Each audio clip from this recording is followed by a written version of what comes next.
Item Number: SCP-060. Object Class: Keter. Special Containment Procedures. The Grove, which contains SCP-060, is currently contained in a series of specially constructed greenhouses at Satellite Site 66-060. Specimens are to be pruned regularly to keep at a manageable size. Personnel are banned from smoking while within 5 km of Satellite Site 66-060. Personnel are to refrain from bringing lighters, matches, lasers, or any other tool readily capable of starting a fire into Satellite Site 66-060. SCP-060 specimens are to be watered twice daily and checked weekly for dead plant matter and saplings. Dead matter and saplings are to be pruned, shredded, and composted properly in the dedicated facility on site. Afterwards returned to SCP-060's containment chamber. Fragments of SCP-060 may not be moved off-site for any reason without explicit written permission from 2 or more Level 4 personnel. In the event of a breach by SCP-060-Alpha, personnel are to enter lockdown mode and activate on-site fire suppression systems. Redundant on-site fire suppression systems have been installed throughout the site, including water and chemical retardants, to be utilized in tandem in the event of a containment breach. Portable extinguishers are to be kept available at all times. Containment Chamber 060-Alpha-001 is a dedicated circular containment chamber designed to contain SCP-060-Alpha during testing. This chamber is constructed of concrete, with a 0.2 meter thick asbestos coating, with a series of chimneys to allow for ventilation of heat during containment.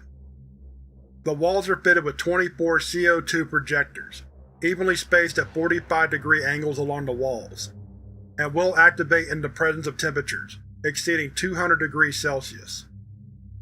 1 kg of SCP-060 material is to be kept within Containment Chamber 060-Alpha-001 to be burned in the event of a breach.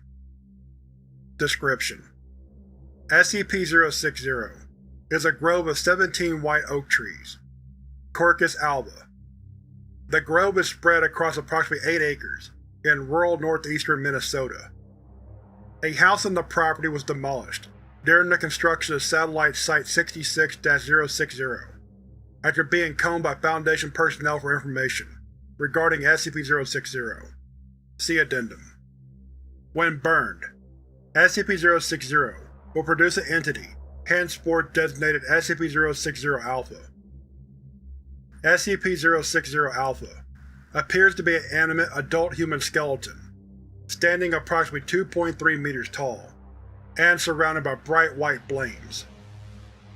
SCP-060-Alpha initially burns at a temperature of approximately 1500 degrees Celsius, approximately 2730 degrees Fahrenheit, and will attempt to cause as much damage as possible when active.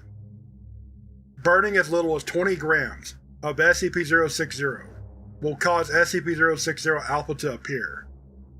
Only one instance of SCP-060-Alpha will appear at any time. It is theorized that 060-Alpha is a unique entity.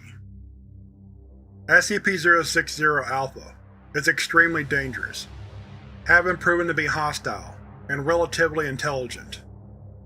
It appears to be a single recurring entity, showing a growing familiarity with Satellite Site 66-060's layout over the course of several manifestations. When given the opportunity, it will throw itself bodily at flammable materials in an effort to cause damage, and assault personnel with a focus on grappling and strangulation. Additionally, it is proven capable of running at speeds of up to 80 km per hour, or 50 miles per hour, in short bursts, and leaping approximately 5 meters from a running start. Due to the extreme temperatures produced by 060-Alpha during the initial stages of manifestation, along with its physical capabilities, it is capable of causing large, uncontrolled fires and widespread property damage if left unchecked. SCP-060-Alpha appears to intentionally avoid burning SCP-060 when it becomes active. If SCP-060-Alpha is introduced to a high enough volume of water or other flame-retardant material over a short amount of time, it will begin to weaken to the point that it will collapse into dust. Collapse will occur suddenly, with little warning. SCP-060-Alpha will continue to pose a threat up until its collapse.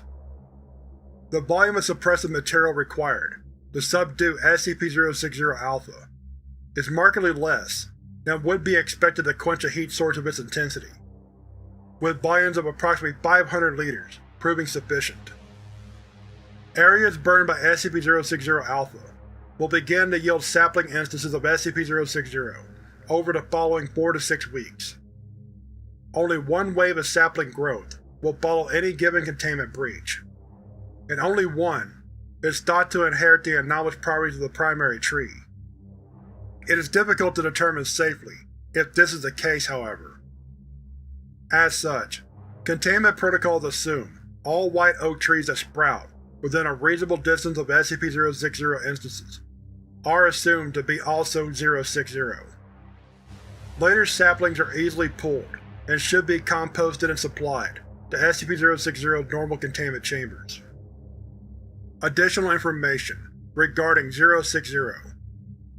The property containing SCP-060 contained a burned-out, secluded house upon Foundation acquisition. According to civilian sources, the house's previous owner was a Jonathan Corhill, who is reported to have been a somewhat solitary eccentric, with a tendency toward bitterness and nihilism. Mr. Corhill was reported as a missing person in late 1996, several months after having suddenly cut off all ties to family members and friends. The last person to have had contact with Jonathan Corhill was his brother Christopher, via a telephone call. According to his brother, Corhill had developed an interest in the study of Victorian-era occultism. Furthermore, he reported that Jonathan Corhill had seemed normal up until the phone call, at which point he told Christopher never to contact him again. Later in the year, a mail carrier visited the home to deliver a notice of foreclosure, finding it instead as a burned-out shell. Examination showed that the fire began in the living room, in the general vicinity of the fireplace.